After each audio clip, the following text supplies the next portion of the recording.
સુરતના હજીરાના નવજાગૃતિ સ્કૂલ પાસે આવેલા ખેતરમાંથી માનવ કંકાલ મળી આવવાના સમાચારથી ચકચાર મચી ગઈ છે.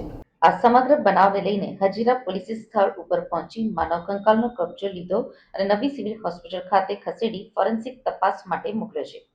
પ્રાથમિક પોસ્ટમોર્ટમ રિપોર્ટમાં બહાર આવ્યું છે કે કંકાલ 30 થી 40 વર્ષના પુરુષનું છે અને આ વ્યક્તિનું મૃત્યુ આશરે 3 મહિના પહેલા થયું હોવાનું અનુમાન છે. કંકાલ કેવી પરિસ્થિતિમાં ખેતરમાં આવ્યું તે અંગે પોલીસને શંકા છે કે આ કોઈ હત્યાનો બનાવ હોઈ શકે છે. હજીરા પોલીસ હાલ મૃત્યુના કારણો અને મૃતકની ઓળખ મેળવવા માટે વિવિધ દિશામાં તપાસ ચલાવી રહી છે. કંકાલ પૂર્ણપણે વિઘટિત અવસ્થામાં હોવાથી મૃતકની ઓળખ કરવી પોલીસ માટે મુશ્કેલ બન્યું છે.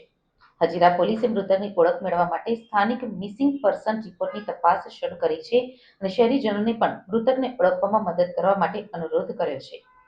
નજીકના વિસ્તારોમાં રહેતા લોકોએ આ ઘટનાને લઈને ચિંતા વ્યક્ત કરી છે અને પોલીસ ઉપર તપાસને ઝડપથી પૂર્ણ કરી દોષિતોને પકડવા માટે દબાણ કર્યું છે.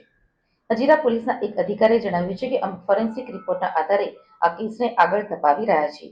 મૃતકની ઓળખ મેળવવા માટેના તમામ પ્રયાસો હાથ ધરવામાં આવ્યા છે. આ ઘટનાની સંપૂર્ણ તપાસ ચાલુ